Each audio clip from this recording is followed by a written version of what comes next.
সামনে আসছে রাখি পূর্ণিমা।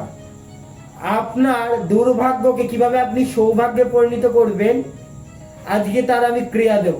নমস্কার দর্শক বন্ধু, আমি অনুরাগ শাস্ত্রী।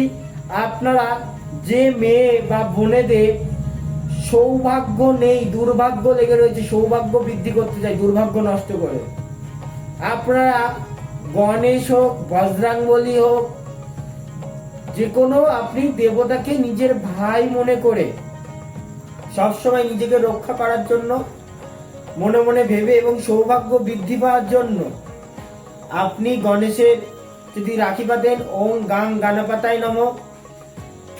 রাখির উপরে ফুলের, আপনি কি করবেন, এই প্লাস্টিকের রাখি না, ফুলের রাখি এক ধরনের কিনতে পাওয়া যায়, একদম অরিজিনাল, যেগুলো ফুল, রিয়েল ফুল, ওগুলোতে আপনি ওর উপরে একটা পাতা থাকবে, পাতার উপরে লিখে দিলেন।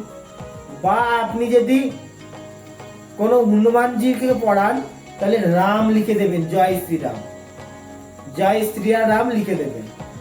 তো এইভাবে আপনি রাখিটা পড়াবেন এবং মিষ্টি ফল যতটুকু পুজো দিয়ে এবং 7টা দুব্য দেবেন গণেশের উদ্দেশ্যে। এই দুব্যটা দেখবেন মাথা থেকে যখন পড়ে যাবে, ভালোভাবে মন থেকে ভক্তি পড়বে, এই দুব্যটা আপনি নিজের কাছে রেখে দিন।